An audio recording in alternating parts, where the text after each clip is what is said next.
Hey guys, what is up? MTG is back with another video. In today's video, we are going to be talking about a Pioneer deck that I built over the weekend. I was building a ton of decks. I was trying to figure out which deck I wanted to do a video on today. Today's is going to be on Green-Black Pioneer. Yeah, it's going to be a fun one. As you see here, I'm using them for a microphone. Let's hop right into this deck tech here. First, we're going to start off with the creatures here. The first creature we have is Deathrite Shaman. Green or black, 1/2. We have 4 of these. Tap it to exile target land from any graveyard. Add 1 mana of any color to your mana pool. And for black and tap it, exile target instant or sorcery card from a graveyard. Each opponent loses 2 life. And for green and a tap it, exile target creature card from a graveyard and you gain 2 life. Amazing card. Had to throw it in here. We're doing green-black, so had to be in the deck, you know? And it does work in the deck. It's not just like it's a good card, put it in the deck. It's actually a good card, so we put it in the deck. It goes well with the deck. What am I trying to say? Sorry if half the stuff I'm saying does not make sense because my brain is not functioning properly right now. For Elvish Reclaimer, green 1/2 creature elf warrior. Elvish Reclaimer gets +2/+2 as long as there are 3 or more land cards in your graveyard. 2 and tap it, sacrifice a land, search your library for a land card, put that card onto the battlefield tapped, and then shuffle your library. It's good for mana fixing. We probably won't use it for that though. We're mostly using it for the +2/+2, and it's basically cheap. At a certain point in the game, it's going to be a 3/4 for 1 mana, which is just like crazy good. That's why that's mostly in the deck. For Gnarlwood Dryad, 1 green, 1/1. 4 of these. Death Touch Delirium, it gets +2/+2 as long as there are 4 or more card types among cards in your graveyard. So once again, functioning the same as the Elvish Reclaimer did in the fact that it gets +2/+2, so it's a 3/3 for 1 mana. Grim Flare, great card right here.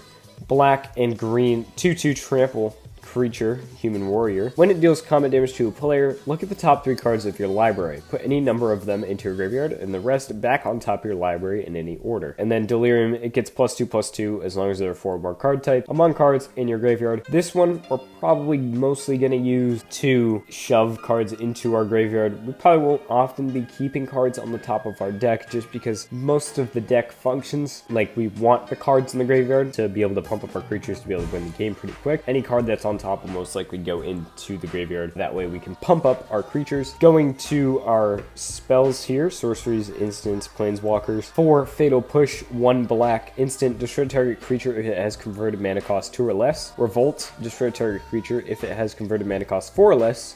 Instead, if a permanent you control left the battlefield this turn. Great card, Fatal Push, I love it. It's always a great card to run for removal, especially in a black deck, obviously. And it's 1 mana, instant, speed, everything about it is just perfect. Traverse the Ovenweld, 1 green sorcery. We're gonna have 2 of these. Search your library for a basic land card, reveal it, put it in your hand, and then shuffle your library. Delirium, if there are 4 more card types among cards in your graveyard, search your library instead for a creature or a land, reveal it, put it in your hand, and then shuffle your library. Pretty good card, just helping us get the mana we need to be able to cast our creatures in case we're stuck on mana, or later in the game we can find a creature that we might want. And yeah, Grim Flare, get that guy. There you go. Basically a game winner. For Abrupt Decay, green, black, instant. This spell can't be countered.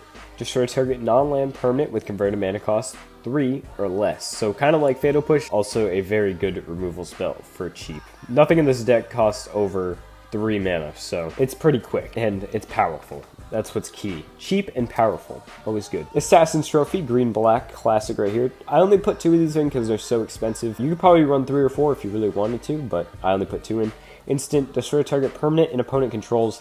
Its controller may search their library for a basic land card, put it onto the battlefield, and then shuffle their library. Just good removal, basically for anything. Or Grizzly Salvage. This is also shoving cards into our graveyard so that we can pump up our creatures. Green-black, instant, reveal the top 5 cards of your library. You may put a creature or land card from among them into your hand, and then put the rest into your graveyard. Like I said, just shoving cards into the graveyard, or giving us what we need to win the game. For Autumnal Gloom, 2 green enchantment, black, put the top card of your library into your graveyard. Delirium, if there are 4 or more card types among cards in your graveyard, transform Autumnal Gloom, and it transforms into a 4/4 trample hexproof 2/4 creature. And that actually flips pretty quick with the speed of our deck and being able to put cards in the graveyard so quickly. Lastly, for the spells here, in the main board that is, Liliana the Last Hope, great card. 1 double black, 3 loyalty to start with. You're gonna have 2 of these. Planeswalker Liliana, +1, up to 1 target creature gets -2, -1 until your next turn. -2, put the top 2 cards of your library into your graveyard. Then you may return a creature card from your graveyard to your hand. -7, you get an emblem with, at the beginning of your end step, put X 2/2 black zombie creature tokens onto the battlefield, where X is 2 plus the number of zombies you control. Great card, amazing one to have in your deck. Emblem, probably not going to happen that often, although it is a game winner if you can get it out. Probably won't happen, so that's not why we really have this in the deck. It's more for the +1 and the -2, because those just work in the deck really well. We're going to have 11 forests and 11 swamps. Now onto the sideboard here, we have 4 Scavenging Ooze, 1 in a green 2/2 for 1 green. Exile target card from a graveyard. If it was a creature card, put a +1/+1 counter on Scavenging Ooze and you gain 1 life. This could be used on yourself, so you can pump up your creatures, or you could use this on an opponent who might also be running something from their graveyard, so you can exile the cards in their graveyard so they can't have stuff that they need to win the game. And then 4 Tormod's Crypt, 0 CMC artifact. Tap it, sacrifice it, exile all cards from target player's graveyard. Once again, just graveyard hate. But the reason why I have both this and Scavenging Ooze is 1, Graveyard Recursion is going to be popular in Pioneer, and 2, Scavenging Ooze is rather good because you can exile your own cards to pump it up and gain some life. I sound like I'm getting more congested by the second. That's because I am.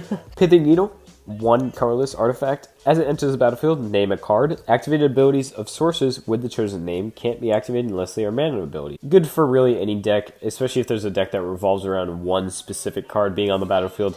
This card just completely wrecks the deck. Great card to have in your sideboard in case you need it. 4 Thoughtseize, 1 black sorcery. Target player reveals his or her hand. You choose a non-land card from it. That player discards that card and you lose 2 life. Once again, another great one to hand removal, so you can get rid of your opponent's cards that they might need to win the game.